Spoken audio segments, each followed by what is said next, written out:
Bonjour à tous, un plaisir d'être là. Écoutez, ce qu'on attend de ce match-là, comme vous le savez, c'est le début de la compétition pour nous. Il est très important pour nous, pour ce premier match-là, de rentrer dans cette compétition par la meilleure façon. Donc, essayer de faire vraiment un véritable bon résultat qui nous mettra dans cette compétition-là dans les meilleurs top 6. Thank you. Kepa, Diata. Oui, je pense. Bonjour à tous. Je dirais que, comme le coach l'a dit, on a à cœur de bien débuter cette compétition-là et essayer d'avoir un bon résultat. Comme ça va nous lancer dans notre compétition. Thank you. Please, the floor is yours. Please, question. Introduce yourself, please. Bonjour, ici Gafar Darawan pour la chaîne Coursade News. Ma question, votre meilleur joueur Sadio Mané est forfait. Un handicap pour votre équipe. Vous êtes optimiste, vous remplacez un joueur à la place de Sadio Mané. Et est-ce que vous êtes optimiste à gagner, vous gagnez contre Pays-Bas? Je vous remercie. Tout d'abord, peiné pour le garçon, pour Sadio Mané, au-delà de l'équipe nationale, mais c'est surtout sa santé qui compte. Bien sûr qu'on ne cache pas que l'importance de Sadio Mané pour l'équipe nationale du Sénégal est très importante, comme la plupart de tous les entraîneurs. Un entraîneur constitue une équipe autour de son meilleur joueur, autour de ses meilleurs joueurs. Maintenant, nous lui souhaitons un bon rétablissement, qu'il revienne dans de meilleures conditions pour qu'il puisse continuer à faire son travail correctement. Néanmoins, il y a un groupe, il y a un collectif qui est là aussi, avec des joueurs expérimentés, avec de jeunes joueurs aussi disposés et prêts à relever les défis. Donc, je crois que notre collectif est là. Il nous est arrivé aussi de jouer des matchs sans Sadio Mané, même si c'est vrai que ce n'est pas des matchs d'envergure de cette taille qui nous attend contre les Pays-Bas. L'état d'esprit est bon et je crois que tous les garçons sont prêts aujourd'hui à relever ces défis-là. Coach, bonjour. Lassana Camara de Pan-African Football. Vous allez jouer demain contre le Pays-Bas. Vous étiez entraîneur champion d'Afrique. Et là, vous avez déjà joué la Coupe du Monde. Quel est votre état d'esprit pour rentrer dans cette compétition-là? On sait qu'en 2018, vous avez raté votre qualification dans cheveux. Ce que je disais tout à l'heure, le premier match dans une compétition de cette envergure est très important. Maintenant, c'est vrai que face à nous se trouve aussi une très belle équipe qui est les Pays-Bas, mais l'expérience de 2018 et puis différentes cannes aujourd'hui qu'on a emmagasinées, notre statut aujourd'hui aussi de champion d'Afrique nous réconforte, nous donne de la confiance, donc nous sommes véritablement confiants. Bonjour. Emmanuel Baranguet pour l'agence France Presse. Est-ce que vous êtes superstitieux? Parce que le Sénégal, et vous en particulier, vous avez toujours gagné votre match d'ouverture en Coupe du Monde. On peut voir la chose comme ça, mais quand on regarde aussi, la Hollande a toujours bien débuté aussi ses rencontres en gagnant. Donc oui, effectivement, nous espérons avoir la même chance qu'on a eue en débutant pratiquement toutes les compétitions qu'on a eu à faire en gagnant ce premier match-là depuis que je suis à la tête de cette sélection. Bonjour, c'est Papa Djibengay du quotidien Source A. Coach, ma question, c'est par rapport à la manière peut-être dont vous allez aborder ce match. Le football africain est un peu différent du football européen. Est-ce que le Sénégal va jouer ce match en respectant ses identités ou bien vous allez peut-être suivre le football européen? Merci. Nous sommes ce que nous sommes et je crois que nous devons rester ce que nous sommes. Nous avons des valeurs, nous avons une identité. Il ne s'agit pas de copier ce que les autres font, mais essayer d'avoir une identité, un style de jeu qui nous colle par rapport au prototype de joueur qu'on a, par rapport au style de joueur que nous avons. Donc on ne peut rien réinventer.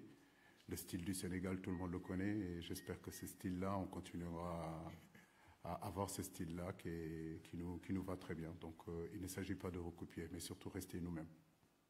C'est un ensemble. Le football, c'est un ensemble. C'est des périodes dans un match où il faut être costaud défensivement. Il faut jouer dans les transitions, mais on a aussi de la qualité technique pour être aussi dans la possession. Je crois que c'est tous ces ingrédients-là qu'il nous faudra mettre, en tout cas dans ce match-là. Van Gaal est une référence mondiale. Je crois qu'on n'a plus à le présenter. Bien sûr, sa discipline, tout le monde le connaît, mais le football de haut niveau est fait de discipline et de rigueur. Le haut niveau est fait de discipline et de haut niveau et de rigueur. Donc nos joueurs sont habitués en réalité à jouer dans cette discipline-là, dans cette rigueur-là. Je crois que c'est universel. Difficile de remplacer Sadio Mané, mais effectivement nous avons quelques soucis avec des problèmes administratifs concernant un joueur qui joue à ce poste sur le côté gauche. Donc Moussa Ndiaye, on le connaît, c'est un garçon qui évolue avec nos jeunes catégories, c'est un garçon très prometteur. Et on a décidé de le faire venir et qu'il vienne nous rejoindre. Et je pense que c'est très bien pour lui et c'est très bien pour notre équipe nationale. Nous lui souhaitons vraiment la bienvenue. Bonjour, Bakary Cissé du journal Record. Coach, nous avons appris que Ismaël Jacobs a un problème administratif. Qu'en est-il exactement? Et vous l'avez dit la dernière fois lors de la conférence de presse, vous avez un jour pour remplacer les blessés. Lui, s'il ne parvient pas à jouer, qu'allez-vous faire? Merci. Tous les scénarios sont envisagés. C'est un groupe homogène, c'est un groupe équilibré. Aujourd'hui, effectivement, par des problèmes administratifs, j'espère qu'ils vont se régler rapidement. J'espère que Jacob nous rejoindra pour le prochain match. Mais comme je l'ai dit, on a un groupe aujourd'hui où on a misé sur une certaine polyvalence qui fait qu'on peut échanger et il n'y aura pas de souci pour remplacer justement Ismaël Jacob. 4 ans se sont passés. Quand j'ai pris l'équipe en 2015, on a eu la chance, l'opportunité de pouvoir jouer de suite une Coupe du Monde en 2018, alors que ça faisait quand même plus de 20 ans, le Sénégal n'était pas revenu à cette compétition. 4 ans après, je pense qu'on a emmagasiné aussi beaucoup d'expérience. On a eu à jouer de très très gros matchs. On est champion d'Afrique. En allant en Russie, on n'était pas champion d'Afrique. Aujourd'hui, on est champion d'Afrique. On s'est qualifié une deuxième fois consécutive à cette Coupe du Monde-là. D'autres garçons nous ont rejoints, de joueurs de très très grande qualité aussi, pour renforcer notre groupe. Oui, bien sûr qu'aujourd'hui, on a un peu plus de certitude. J'ose imaginer et espérer que les erreurs qu'on a commises en Russie, nous ne les commettrons pas, parce que notre équipe est beaucoup plus expérimentée et habituée de ces grands rendez-vous. Oui, bonjour. Ouais, comme vous l'avez dit, on connaît tous que Sadio, c'est un joueur hyper important de notre équipe. Donc, voilà, nous, on a à cœur aussi de faire le travail. Il n'est pas là aujourd'hui. Il faut qu'on se donne à fond aussi et qu'on mise sur le collectif, parce que c'est que comme ça qu'on pourrait avoir de bons résultats. Ouais, quand vous parlez d'ambiance, c'est sûr que quand on entend une nouvelle comme ça, voilà, ça fait pas plaisir, parce que c'est un joueur, comme je l'ai dit tout à l'heure, c'est notre leader technique. Et voilà, on aimerait tous l'avoir ici. Dieu en a décidé autrement. Maintenant, l'ambiance n'a pas changé aussi, parce que voilà, on est un groupe et on vit bien et on est tous solidaires dans cette affaire-là, parce que voilà, c'est une perte pour l'équipe, mais voilà, je pense que si on continue dans l'état d'esprit qu'on est solidaire, qu'on se bat tous ensemble, et je pense que c'est que comme ça qu'on pourra faire de bons résultats. Bon, je dirais qu'on n'a pas de message à donner à notre adversaire. La seule chose à faire, c'est de nous concentrer, de faire ce que nous, on a que de vouloir faire dans ce match-là. Après, ça va être un match âprement disputé. Et le plus important, je pense que c'est nous. C'est à nous de faire le job, faire ce que le coach nous demande de faire. Et le reste, on verra ce que ça va donner. Mais je pense qu'il n'était pas facile pour moi, parce que j'ai eu une grosse blessure. Aujourd'hui, je remercie le bon Dieu, parce que je suis revenu au moment où je voulais revenir. Voilà, aujourd'hui, représenter mon pays, je pense que c'est la seule chose qui compte pour moi aussi, parce que voilà, aujourd'hui c'est une Coupe du Monde. Tout un joueur rêve de jouer une Coupe du Monde. Aujourd'hui, j'ai la chance de pouvoir disputer une Coupe du Monde. Je remercie le bon Dieu. Et voilà, c'est une fierté pour moi. Le travail dur que j'ai eu à faire pendant ma convalescence, aujourd'hui, voilà, tout ça c'est derrière moi. Le plus important pour moi maintenant, c'est voilà, prendre du plaisir sur le terrain. Et je pense que c'est la raison pour laquelle je suis là. Coach Cissé, with the injury to Sadio Mane, I just wanted to ask you, how are the Senegalese people taking this? What feedback are you getting back? Are you getting from home?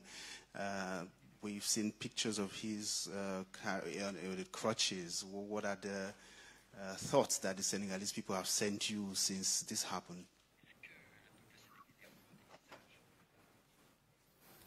Oui, bien sûr, c'est pas seulement que le peuple sénégalais, mais je crois que c'est le monde du sport dans son intégralité, tout en continent, tout le monde du football. N'oubliez pas qu'on parle d'un joueur qui a été deuxième meilleur joueur sur le plan mondial. Il représente effectivement le Sénégal, il représente le continent africain, mais il représente surtout le football mondial. Mon téléphone n'a pas arrêté de sonner depuis pratiquement 15 jours. J'ai reçu des messages un petit peu de partout. C'est pour ça que je vous disais que c'était triste. On était triste pour le garçon. Nous lui souhaitons vraiment un bon rétablissement, qu'il revienne rapidement et qu'il puisse reprendre son travail dans de meilleures conditions. Donc nous prions pour lui.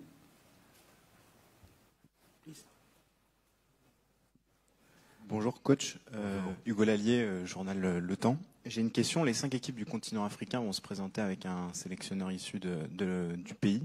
Est-ce que vous diriez que ça couronne le talent des techniciens africains? Non, je ne suis pas le seul, je crois que... Les 5 équipes du continent vont aligner un sélectionneur national. Est-ce que vous diriez qu'il y a une nouvelle génération de coachs et de techniciens qui émergent sur le continent selon vous? Oui, c'est un processus qui est en train de prendre son temps, qui est en train de prendre son envol. Nous en sommes fiers. Nous sommes conscients aussi que nous sommes attendus. Si aujourd'hui on est éliminés tous au premier tour, on va nous dire qu'on n'est pas bon, on est des nuls. Mais je pense que c'est important. On a la chance d'être né dans un pays, de connaître les réalités, les attentes aussi de ce continent, les attentes de ce pays-là. Il est important aussi d'entraîner une équipe nationale, de connaître les réalités de ce pays-là. Et je crois que toutes les équipes aujourd'hui qui sont qualifiées là et que les entraîneurs qui sont qualifiés là, ils ont été soit des anciens internationaux qui ont un background avec cette équipe nationale. Donc je pense que nous sommes très fiers de représenter dignement l'expertise africaine, entre guillemets. Maintenant, c'est un signal fort qu'on envoie aussi à d'autres techniciens africains que l'expertise africaine compte maintenant et que de la même façon que l'expertise européenne compte, que l'expertise sud-américaine compte, que les Africains sont en train de faire leur trou dans ce métier. Et nous en sommes véritablement très, très, très fiers. Est-ce que vous avez toujours la même appréhension avant de débuter cette compétition ou c'est différent? Écoutez, moi j'en suis à ma 5e compétition, 3 CAN et 2 Coupes du Monde. En tant que joueur, j'ai joué aussi une Coupe du Monde.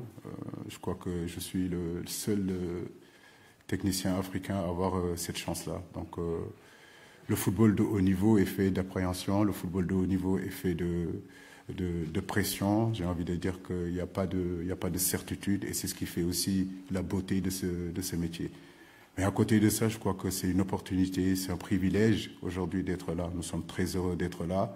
À nous de faire le travail comme nous devons le faire, sans aucune appréhension ou état d'âme ou avoir peur de quoi que ce soit. Nous sommes confiants.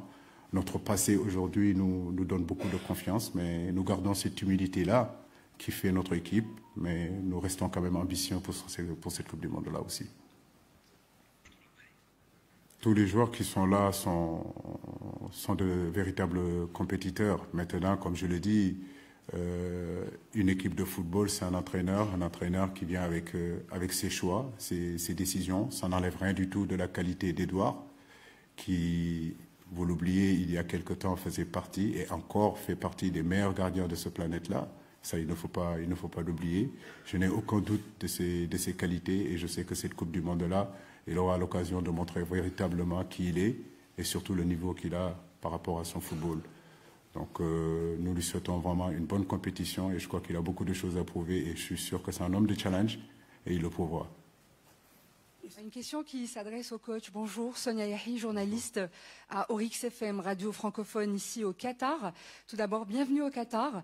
Vous qui avez parcouru le monde en tant que joueur avec vos clubs respectifs, avec également les Lions de la Teranga. Vous avez vu des installations sportives un peu partout à travers le monde. Est-ce qu'on pourrait avoir votre avis sur cette Coupe du Monde ici au Qatar, les stades, les installations, l'hôtel, l'accueil du peuple et surtout votre avis sur l'équipe nationale du Qatar que vous allez affronter dans quelques jours dans le même groupe? Merci coach. Merci beaucoup, mais les installations magnifiques. J'ai eu la chance effectivement, comme vous le dites, d'avoir bourlingué un petit peu partout.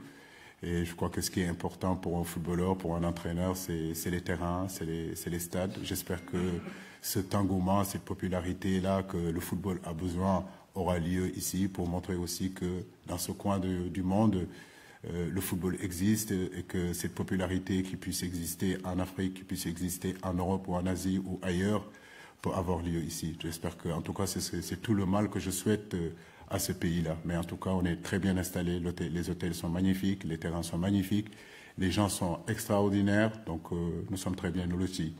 Le Qatar, comme vous le savez, elle va jouer chez elle. Donc, bien sûr qu'il y aura un engouement autour de cette équipe. Mais pour l'instant, nous préparons le Pays-Bas. Notre philosophie, c'est d'aborder les matchs les uns après les autres. Pour l'instant, c'est le Pays-Bas. Et puis, bon, le deuxième match, ça sera le Qatar. On aura l'occasion de donner notre avis sur cette équipe du Qatar qu'on respecte énormément. Bonjour, Khalifa Babacar Gueye, presse écrite Sénégal, Sud Quotidien. Bon, coach, vous partagez un groupe avec deux équipes qui jouent en 3-5-2. Vous n'avez pas trop rencontré des équipes qui jouent 3-5-2 durant votre parcours. Alors, comment avez-vous préparé ce match tactiquement, surtout pour faire face à une équipe qui joue en défense en 3? Merci. Bonjour Khalifa. Si, on a rencontré justement ces dernières années beaucoup d'équipes qui ont joué en 3-4-3 ou bien en 5-3-2. Le Zimbabwe a joué comme ça à la CAN. La Guinée-Conakry a joué comme ça à la CAN. Le Cap-Vert a joué comme ça à la CAN. Le Malawi a joué comme ça à la CAN. Donc oui, c'est des systèmes qu'on connaît. Mais au-delà du système, je crois que c'est surtout nous ce qui est important, c'est nous focaliser sur nous, ce que nous sommes capables de faire, le répondant qu'on aura. Et à partir de là, je sais que tous les ingrédients seront réunis pour que justement qu'on puisse bien répondre face à cette équipe du Pays-Bas. Et jeunes joueurs, non. Aujourd'hui, Crépin ne fait plus partie des jeunes joueurs, parce que Frère Crépin, il est là depuis maintenant 2-3 ans. Les jeunes joueurs, je dirais que c'est surtout peut-être les Jackson, les Iliman Ndiaye, mais aujourd'hui, que ce soit Boulaye, c'est un garçon qui est capé, que ce soit des garçons comme Ismaël Assar, ce sont des garçons qui sont capés. Famara Diédiou a eu à faire ses preuves aussi.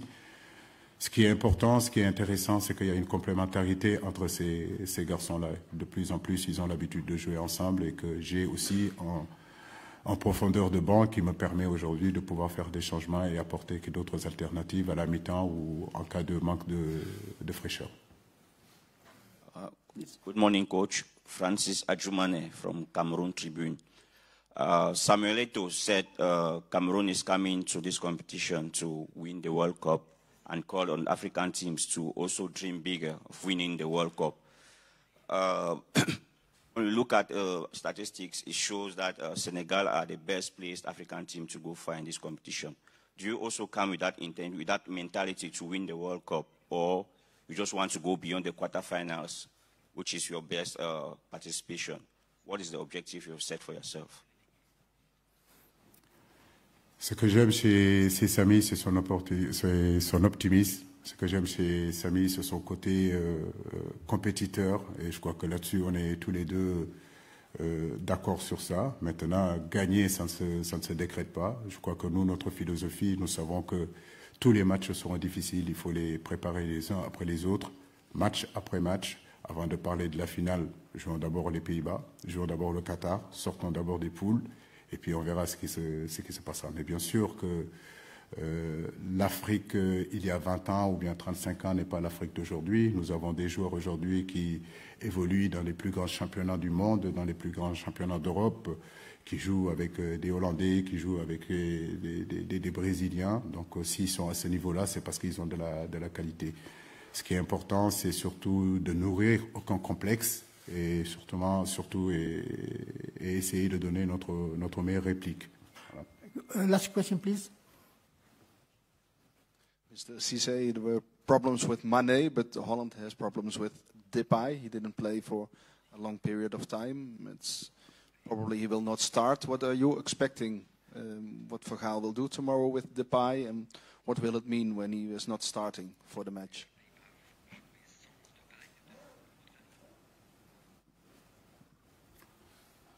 Je n'en sais rien. Une chose est sûre, c'est que nous, on jouera sans Mané. Voilà, maintenant, est-ce que les Pays-Bas vont jouer avec Depay?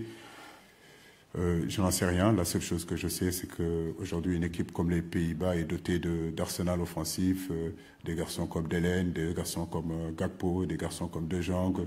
Derrière, vous avez des joueurs comme Van Dijk, des joueurs comme De Ligt, Dumfries, des garçons comme Malacia, comme Blind. Je pense que c'est des joueurs qui ont le niveau aujourd'hui mondial, que partout où vous allez dans des grands clubs, vous trouvez aujourd'hui des joueurs hollandais.